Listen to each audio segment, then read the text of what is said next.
الرحيم إلا تنفروا يعذبكم عذابا أليما سبحان ربك رب العزة عما يصفون وسلام على المرسلين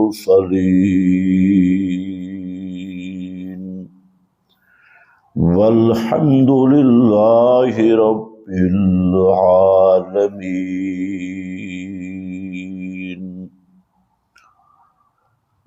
انتہائی قابل قدر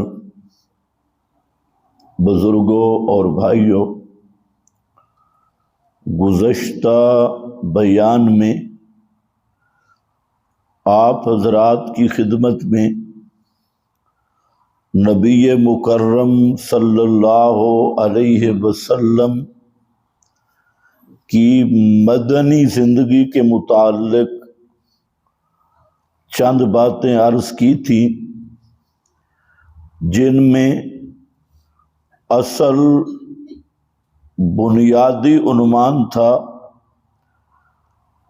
کہ مدنی زندگی وہ غیرت توحید سے عبارت ہے۔ 13 سال مکہ میں مسئلہ توحید کی وضاحت ہوئی اور 10 سال مدینہ منورہ میں اسی مسئلہ توحید کی غیرت کا درس دیا اور مسئلہ توحید کا انداز دعوت، تسلب، پختگی اور ثبات کا درس رہا۔ اس میں نے چند باتیں عرض کی کہ مدینہ منورہ میں 10 سالہ سیرت کا جو عنوان ہے اور جو مدنی صورتیں ہیں، یہ آپ سب دیکھ لیں تو مدنی صورتوں کا سب سے بڑا اور اہم موضوع اور عنوان وہ جہاد فی سبیل اللہ ہے۔ اللہ تعالیٰ کے راستے میں جہاد کرنا، قتال کرنا۔ جہاد کا لغت میں معنی مشقت ہے، محنت اور مشقت، اور شرعاً جہاد کا مفہوم بالکل متعین اور واضح ہے کہ جہاد کا لفظ ہے مشرکین، یہود اور نصارہ سے لڑنا اور قتال کرنا۔ تو شرعی معنی جہاد کا یہی ہے۔ تو آپ صلی اللہ علیہ وسلم مدنی زندگی میں اگر آپ غور کریں مدنی صورتوں کی طرف یا نبی مکرم صلی اللہ علیہ وسلم کی مدنی زندگی کی طرف، تو یہ آپ کی زندگی اور دعوت کا سب سے بنیادی نقطہ وہ اللہ تعالیٰ کے راستے میں جہاد کرنا ہے، قتال فی سبیل اللہ۔ اسی لیے ابو داؤد میں ایک حدیث ہے جس میں نبی کریم صلی اللہ علیہ وسلم نے مستقبل کے حوالے سے ایک خبر ارشاد فرمائی، اور آپ ذہن میں رکھ لیں کہ پیغمبر کی زبان سے جو مستقبل یا احکام یا بیان قرآن کے متعلق جو چیز بھی نکلے تو اسے وحی خفی کہا جاتا ہے، احکام کے متعلق ہو یا قرآن کے بیان کے متعلق ہو یا مستقبل کے حوالے سے ہو، وہ بات اللہ کی ہوتی ہے اور زبان نبی کریم صلی اللہ علیہ وسلم کی ہوتی ہے، تو اس کو وحی خفی کہتی ہیں۔ وحی جلی تو قرآن ہے کہ کلمات بھی اللہ رب العزت کے ہیں، کلام بھی اللہ کا ہے، لیکن وحی خفی وہ ہے کہ کلام پیغمبر کا ہے اور بات اللہ کی ہوتی ہے، مضمون اللہ رب العزت پیغمبر کریم صلی اللہ علیہ وسلم کو بطریق وحی مطلع فرماتی ہیں۔ اس لیے بعض تو وہ جاہل لوگ ہیں جو اس طرح کی بعض اخبار غیبیہ دیکھ کر علم الغیب کا دعویٰ کر دیتے ہیں نبی پاک علیہ السلام کے لیے، تو یہ ان کی جہالت ہے۔ علم الغیب یہ صرف اللہ کا خاصہ ہے، اللہ تعالیٰ نے علم الغیب کی صفت کسی کو عطا کی نہیں، اور علم الغیب کی صفت یہ قابل عطا ہے ہی نہیں۔ جس طرح کے الوہیت کی صفت ہے تو اللہ تعالیٰ نے الوہیت کی صفت کسی کو عطا نہیں کی، تو اسی طرح جو خواص سے الوہیت ہے، الوہیت کے خاص سے وہ بھی اللہ نے کسی کو عطا نہیں کیے۔ اگر کوئی آدمی کسی مخلوق کو عطائی طور پہ الہ مانے تو جیسے وہ مشرک ہے، اسی طرح اگر کسی مخلوق کے بارے میں عطائی علم غیب کا عقیدہ رکھے وہ بھی اسی طرح کا مشرک ہے۔ ہاں، یہ بات بالکل صحیح ہے کہ اللہ رب العزت نے سب سے زیادہ امور غیب کی خبریں، ان کی اطلاع نبی کریم علیہ السلام کو دی، اور جو چیز اللہ نے بتلائی وہ آپ نے امت کو بھی بتلائی۔ تو اس لیے اب جیسے اللہ نے پیارے پیغمبر کو اطلاع دی، آپ نے امت کو اطلاع دی، تو امت بھی، آپ خود بھی بہت ساری غیب کی خبریں جانتی ہیں، لیکن آپ عالم الغیب ہیں، غیب کی خبریں تو آپ بہت ساری جانتی ہیں۔ حضرت آدم زمین پہ اترے، خلیفہ بنے، یہ ماضی کی غیب کی خبر ہے۔ فرشتے حضرت آدم کے سامنے جھکے، حضرت آدم کو جنت سے اتارا گیا، حضرت نوح نے 950 سال واعظ کیا، دعوت دی، پھر حضرت نوح کی قوم پہ عذاب آیا، اور حضرت صالح، حضرت ہود، حضرت شعیب اور حضرت یوسف، حضرت یعقوب، حضرت ابراہیم، حضرت اسماعیل، حضرت اسحاق، ان انبیاء نے جو دعوت دی وہ آپ کو معلوم ہے، حالانکہ یہ غیب کی خبریں ہیں، اور آپ کو معلوم ہے۔ آپ کو کہے کہ جس کو یہ خبر معلوم ہو وہ غیب دان ہو، تو یہ جہالت ہے۔ غیب دان ہر وقت ہر چیز جاننا یہ اللہ کا خاصہ ہے، جو چیز چاہے کسی کو بتلا دے یہ اس کی شان ہے، لیکن ان اخبار غیبیہ سے علم الغیب سمجھنا یہ بہت بڑی جہالت ہے۔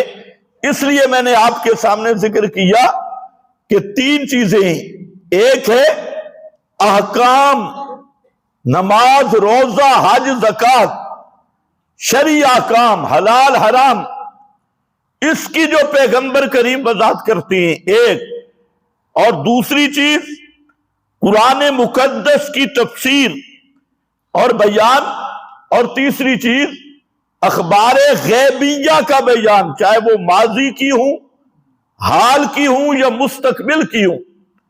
ان تینوں قسم کی اخبار غیبیہ، تو یہ کتنے 3 عنوان بن گئے.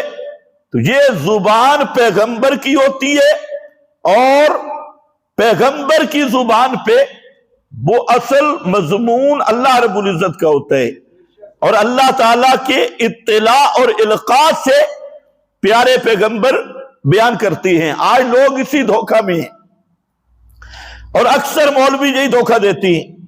چند چیزیں امور غیبیہ بتلا دی، فلانی چیز فلانی چیز فلانی چیز فلانی، آگے نتیجہ یہ نکالا، پتہ چل رہا کہ نبی پاک غیب دان ہیں. اور اگر یہی بات ہے تو ہم کہتے ہیں امت کو بھی فلانی چیز فلانی چیز فلانی چیز، بے شمار چیزیں جو پیغمبر کریم نے بتلائیں، امت نے سنی. آپ کو معلوم ہے جنت موجود ہے، آپ اور ہمارا ایمان ہے، لیکن ہم نے نہیں دیکھی. جہنم کو ہم نے نہیں دیکھا، عذاب و ثواب قبر کو ہم نے نہیں دیکھا، برزخ کے احوال کو ہم نے نہیں دیکھا، میزان پل صراط کو ہم نے نہیں دیکھا. یہ سب غیب کی خبریں ہیں، اور ہم جانتی ہیں کہ جنت بھی حق ہے، جہنم بھی حق ہے، عذاب قبر بھی حق ہے، ثواب قبر بھی حق ہے، برزخ کے امور بھی حق ہیں، قیامت کے دن ترازو کا لگنا بھی حق ہے، اعمال کا تلنا بھی حق ہے، اور قیامت کے دن انصاف کا ترازو، اس کے فیصلے بھی حق ہیں، حوض کوثر بھی حق ہے، میزان بھی حق ہے، وزن اعمال بھی حق ہے، حساب کتاب سوال بھی حق ہے. یہ سب غیب کی خبریں ہیں، لیکن ہمیں معلوم ہوئی ہم عالم الغیب نہیں، غیب دان نہیں. وجہ کہ اللہ کے محبوب نے امت کو بتلائی ہے، تو اللہ کے محبوب بھی غیب دان نہیں، اس لیے کہ محبوب کو رب العالمین نے بتلایا ہے. تو غیب دان صرف اللہ ہے. تو یہ بات ذرا ذہن میں رکھ لیں. نبی پاک صلی اللہ علیہ وسلم نے فرمایا کہ ایک وقت آئے گا، اب وہ جو ماحول ہے اس کا بھی اندازہ کریں کہ ماحول ایسا ہے کہ رات دن اصحاب پیغمبر جہاد کی مہمات میں مصروف ہیں. عرب کا کوئی پہاڑ نہیں جہاں شہداء کی قبریں نہ ہوں، عرب کا کوئی علاقہ نہیں جہاں پیغمبر کے صحابہ شہید نہ ہوئے ہوں اور وہاں پر ان کی قبریں نہ ہوں، یا کوئی معرکہ نہ ہو. تو پیغمبر کریم کی مدنی زندگی کا پورا نظام اور پورا ماحول جہاد کے، ہر نماز پہ سلام کے بعد پیارے پیغمبر صلی اللہ علیہ وسلم تشکیل فرماتی ہیں. اور یہ جیسے آج کل ہمارے ساتھیوں نے تشکیل شروع کی ہے نقالی، یہ نقالی بھی صحیح نہیں کرتے. پیارے پیغمبر کی تشکیل کیا ہوتی کہ فلاں سامنے آؤ اور اتنے مجاہدین کو لے کر فلاں قبیلے کی طرف جاؤ اور ان کو اسلام کی دعوت دو. اگر وہ دعوت قبول کر لیں تو ٹھیک، نہیں تو ٹیکس، نہیں تو پھر قتال ہے، لڑائی ہے، صاف دعوت ہے. تو پیغمبر کریم کی مجلس کا ماحول آپ اندازہ کریں کہ مسجد نبوی کا ماحول کیا تھا، کہ مسجد نبوی پورا ماسکر تھی، اور وہاں مسجد نبوی میں نیزہ بازی ہوتی، اور وہاں پر تیر اندازی ہوتی. ٹریننگ سنٹر تھا مسجد نبوی، جہاں مجاہدین کو تیار کیا جاتا، باقاعدہ ٹریننگ دی جاتی، اور پھر ان مجاہدین کو مختلف علاقوں میں بھیجا جاتا. آج یہودیت کی غلامی میں، نصارہ کی غلامی میں، ہمارے حکمرانوں کے ہاں جہاد کا لفظ کہنا یہ بھی جرم بن گیا، کہ جہاد کا جو لفظ کہے اس کو دہشت گرد کرتے ہیں کہ یہ دہشت گردی ہے. تو میں کہتا ہوں کہ کم از کم مسلمانوں کو مدنی صورتوں کا مطالعہ کرنا چاہیے. مدنی صورتوں میں سوائے جہاد کے آپ کو باقی مضامین بہت کم ملیں گے. اصل جہاد ہے. جہاد کے لیے جماعت کی ضرورت ہے، تو تنظیمی امور پہ قرآن بات کرتا ہے۔ پھر جماعت کی جو فوج ہے، مجاہدین ہے، ان میں للہیت کا ہونا ضروری ہے۔ جب تک ان کے دل میں اللہ کا خوف نہیں ہوگا، اللہ کی رضا نہیں ہوگی، تو جہاد کامیاب نہیں ہوگا۔ اس لیے اللہ رب العزت نے تربیتی اصول ذکر کیے کہ مجاہد کی تربیت کی، جن میں سب سے پہلا ذکر نماز کا، پھر زکوٰۃ، پھر حج، پھر عمرہ۔ یہ ساری چیزیں کیوں ہیں؟ صدقات، زکوٰۃ، نماز، روزہ، حج، یہ مجاہدین کی ٹریننگ ہے کہ جب نمازی پکا بن جائے گا، ایک نظم کو قبول کرنے والا بنے گا، زکوٰۃ ادا کرے گا تو انفاق کا جذبہ پیدا ہوگا، حج، عمرہ، ہجرت کا جذبہ پیدا ہوگا۔ تو جہاد میں بھی یہی چیزیں ہیں، ایک نظمی انقیاد ہے، اور پھر صبر، روزہ صبر کی تعلیم ہے۔ تو یہ امور مصلحہ، نماز، روزہ، حج، زکوٰۃ، یہ مدینہ میں آئے تاکہ مجاہدین کی اصلاح ہو، اور ایسا مجاہد ہو جو ایک اللہ کے سامنے جھکنے والا ہو، اور اللہ رب العزت کے ساتھ ربط اور تعلق رکھنے والا ہو۔ یہ چیزیں بیان کی۔ پھر جہاد تب ہوگا کہ مجاہدین کی جماعت متفق ہو۔ اگر مجاہدین آپس میں لڑیں گے تو جہاد نہیں ہو سکتا۔ تو اس لیے امور انتظامیہ اللہ رب العزت نے وہ احکام ذکر کیے، فرمایا کہ تمہارے اموال کی اصلاح کیسے ہوگی؟ اصلاح الاموال، مال، لین دین، خرید فروخت، آپس میں قرض، آپس میں جتنے حقوق ہیں، اور اس میں نکاح، طلاق، اور یہ مسائل بیان کیے تاکہ مجاہدین متحد رہیں۔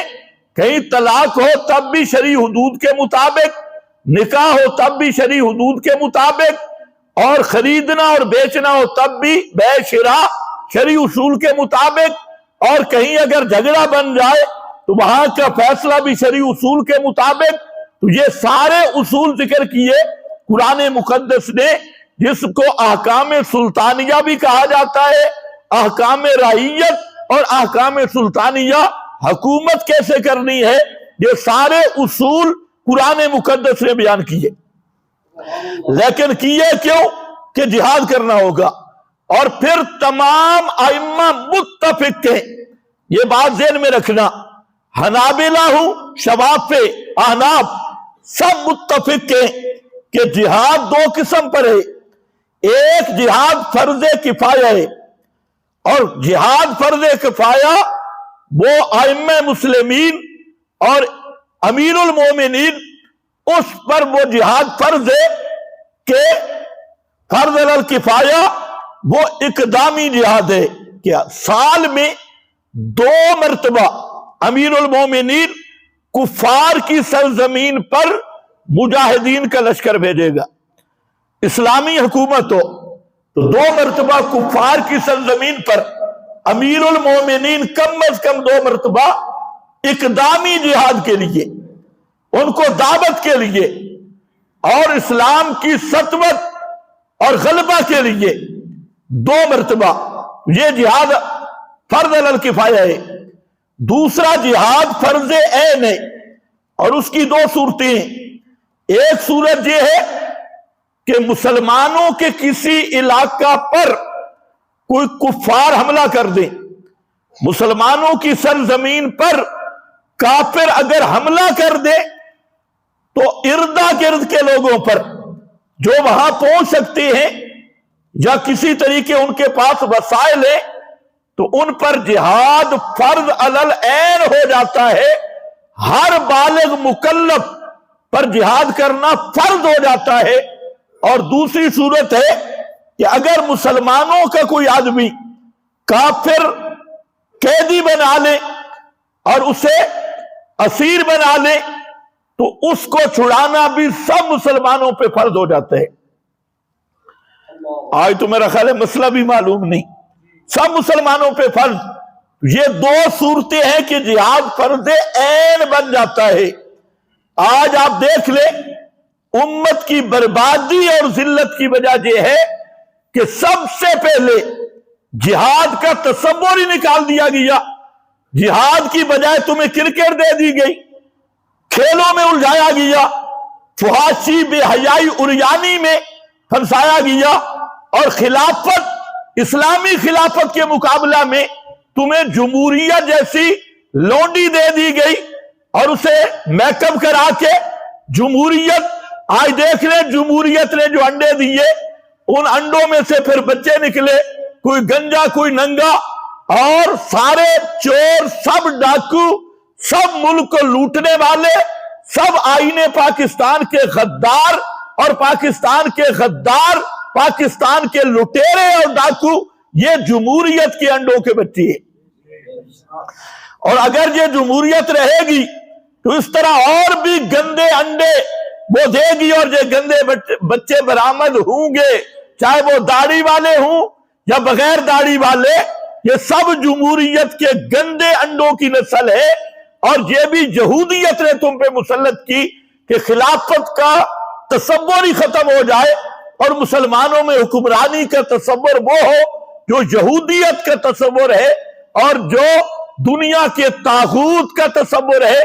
پھر اسی میں جہاد ختم، جہاد کی جگہ کھیل تماشا فحاشی بے حیائی، اور خلافت ختم، اس کے مقابل پی ٹی آئی تے نون لیگ تے کاپ لیگ تے پتہ نہیں کیا شیطان تے کیا شیطان تے کیا شیطان آ گئی۔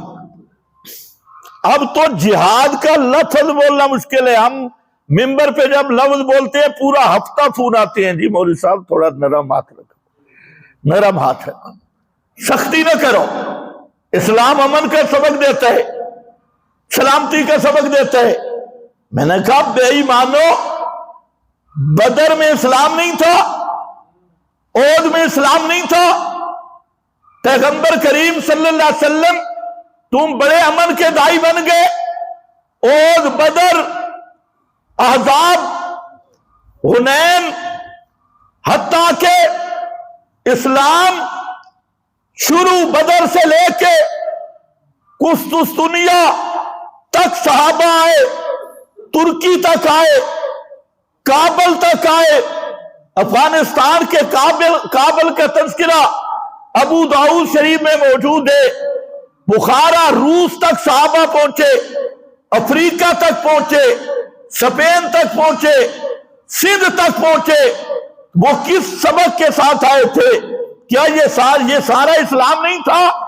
اسلام تمہارے کلین شیخوں اور مرزا قادیانی کی نسل والا وہ اسلام ہی نہیں جس اسلام میں جہاد نہیں ہے، وہ اسلام نہیں ہے۔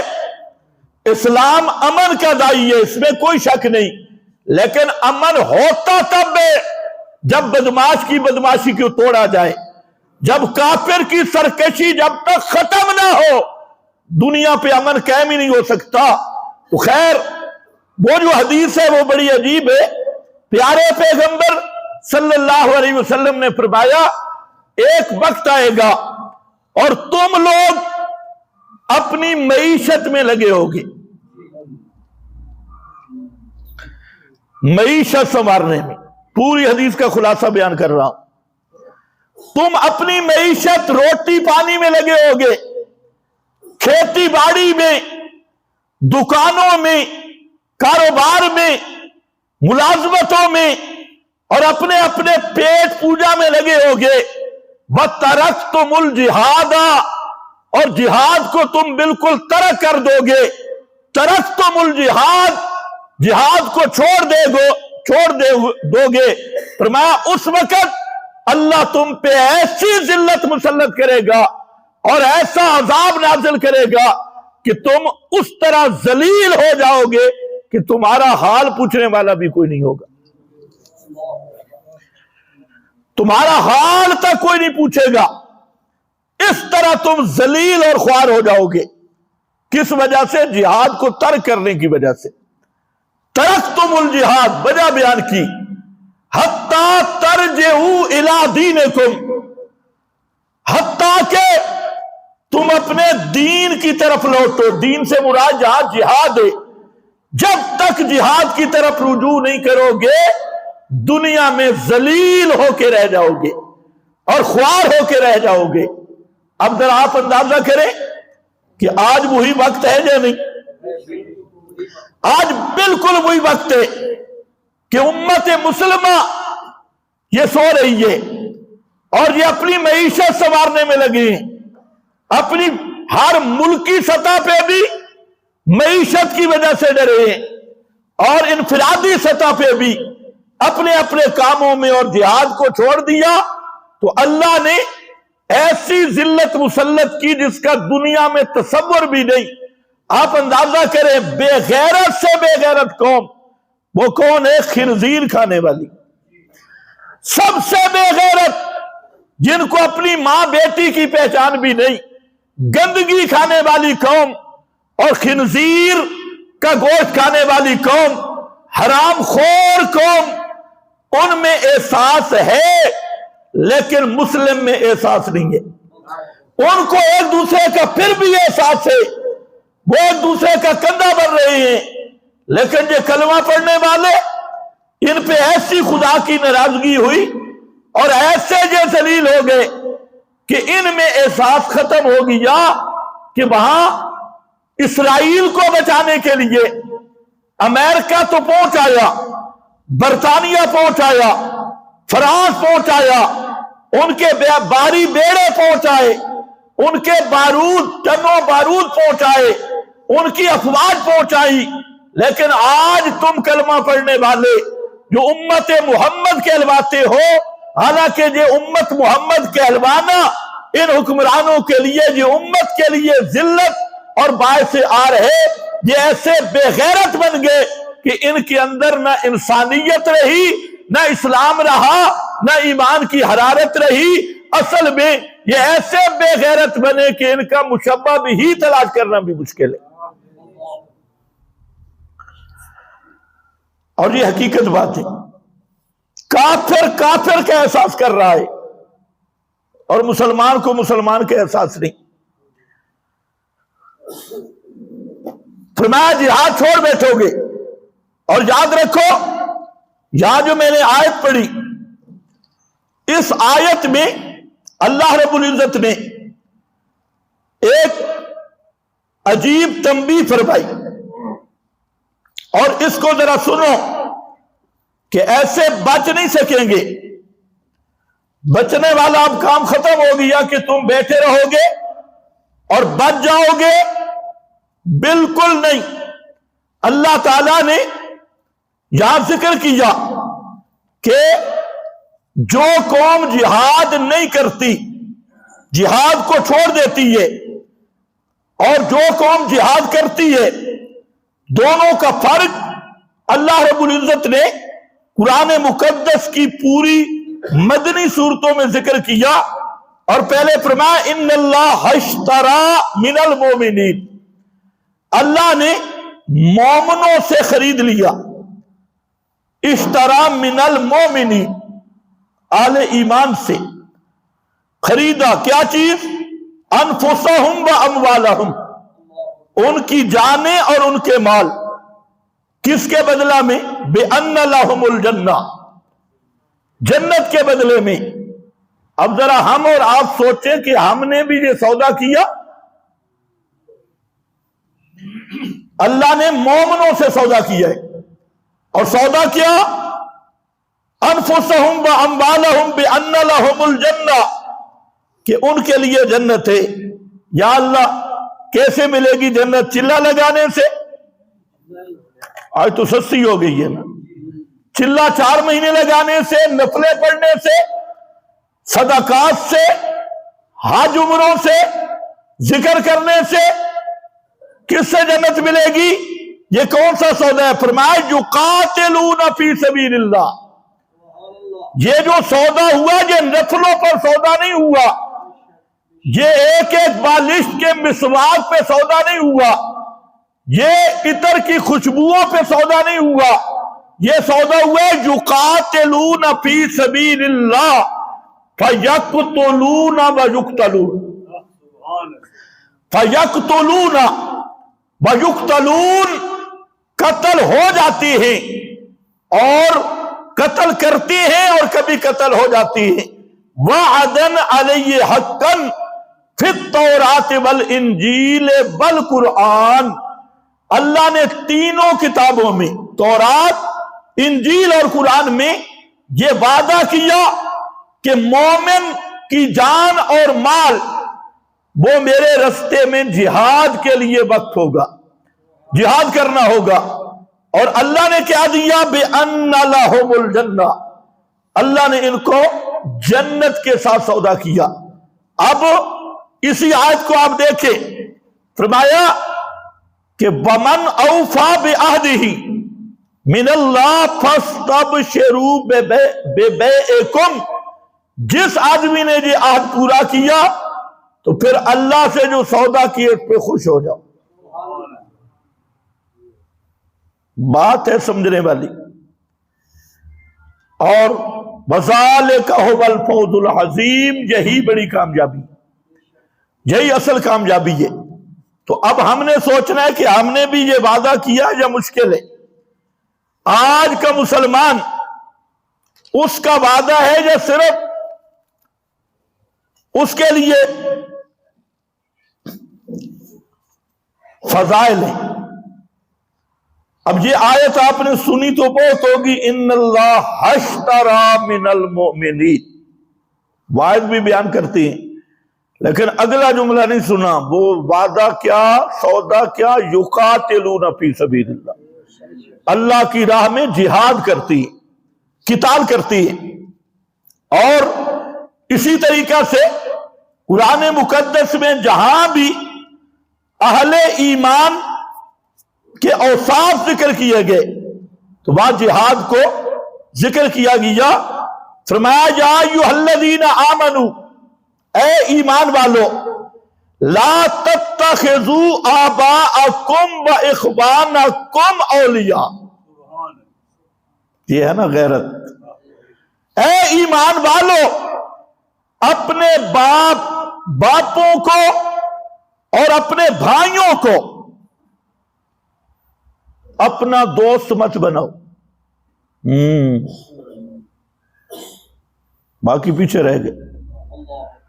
یا ایھا الذین آمنوا، اے ایمان والو، لا تتخذوا آباءکم واخوانکم اولیاء ان استحبوا الکفر علی الایمان، اگر سکا باپ کافر ہے اس سے دوستی نہیں کر سکتے۔